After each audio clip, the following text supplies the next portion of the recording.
হরে কৃষ্ণ প্রিয় বন্ধুরা, আশা করি আপনারা ভীষণ ভালো আছেন। শ্রীধাম মায়াপুর ইস্কন মন্দিরে শ্রীকৃষ্ণের জন্মাষ্টমী কেমনভাবে উদযাপন করা হয় তার খুব সুন্দর একটি ভিডিও আপনাদের সামনে আমি তুলে ধরার চেষ্টা করেছি। প্রিয় বন্ধুরা, প্রতি বছরের ন্যায় এবছরও কিন্তু মহা জাঁকজমকপূর্ণভাবে উদযাপন করা হচ্ছে আমার প্রাণনাথ শ্রীকৃষ্ণের জন্মাষ্টমী শ্রীধাম মায়াপুর ইস্কন মন্দিরে এবং ভারতবর্ষের বিভিন্ন প্রান্তে। বৃন্দাবনে তো মহা জাঁকজমকপূর্ণভাবে উদযাপন হচ্ছে। তো যাই হোক, আগামীকাল 16ই আগস্ট, আজ 15ই আগস্ট ভারতবর্ষের স্বাধীনতা দিবস, আর আগামীকাল আমার প্রাণনাথের আবির্ভাব তিথি। আপনাদের কাছে বিনম্র অনুরোধ, আপনারা দূর দূরান্ত থেকে যে যেখানেই আছেন না কেন, আগামীকাল শ্রীধাম মায়াপুরে আসুন আর এই আনন্দ উপভোগ করুন। তো ভিডিও শুরু করবার আগে আপনাদের কাছে বিনম্র অনুরোধ, আমাদের চ্যানেলে নতুন সদস্য হলে চ্যানেলটি সাবস্ক্রাইব করবেন, বেল আইকনটি অল করে রাখবেন, আর ফেসবুক পেজ থেকে দেখলে পেজটিকে ফলো করে রাখতে ভুলবেন না। তো চলুন সম্পূর্ণ ভিডিওটি দেখে নেওয়া যাক। প্রিয় বন্ধুরা, দেখতেই পাচ্ছেন ঠিক এমন সুন্দর সুন্দর দৃশ্য আপনারা কিন্তু আগামীকাল দেখতে পারবেন। কৃষ্ণের জন্মলীলা থেকে শুরু করে A to Z আপনারা কিন্তু দর্শন করতে পারবেন শ্রীধাম মায়াপুরে। এই যে দৃশ্যটি আপনারা দেখছেন, এটা হচ্ছে 2024 সালের। এই দৃশ্যটি দেখানোর উদ্দেশ্য আমার একটাই, যে আগামীকাল আপনারা শ্রীধাম মায়াপুরে এসে এমন সুন্দর দৃশ্য আপনারা কিন্তু উপভোগ করতে পারবেন। তো এটা দেখানোর পেছনে আমার এটাই উদ্দেশ্য, এটা দেখে আপনাদের মনের মধ্যে ভগবানকে দর্শন করার একটা লালসা আসুক, আর আপনারা যাতে শ্রীধাম মায়াপুরে এসে ভগবানকে দর্শন করতে পারেন। প্রিয় বন্ধুরা, দেখতেই পাচ্ছেন শ্রীধাম মায়াপুরে মেইন মন্দিরের ঠিক সামনে এখানে কিন্তু ভগবানের এই অভিষেক করানো হয়। রাত 11:30 থেকে এর প্রস্তুতি কিন্তু শুরু হয়ে যায়। 12টা বাজার সঙ্গে সঙ্গে এই অভিষেকটা কিন্তু স্টার্ট হয়।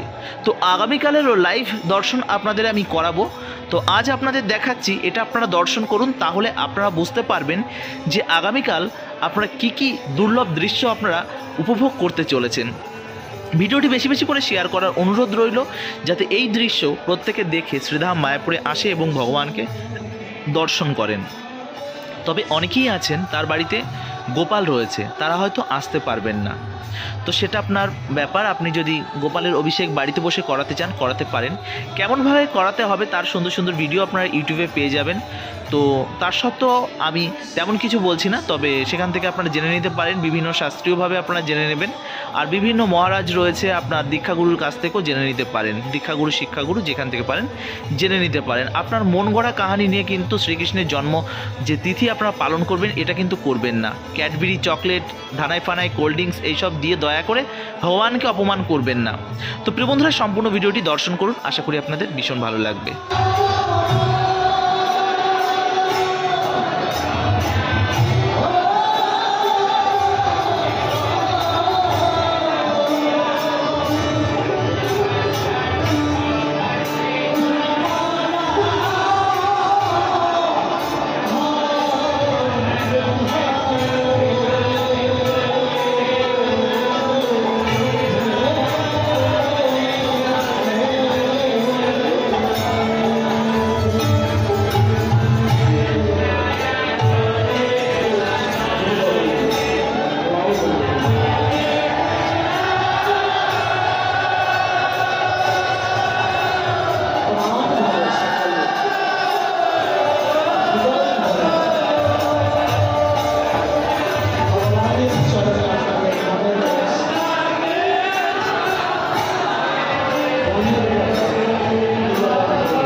কৃষ্ণ কৃষ্ণ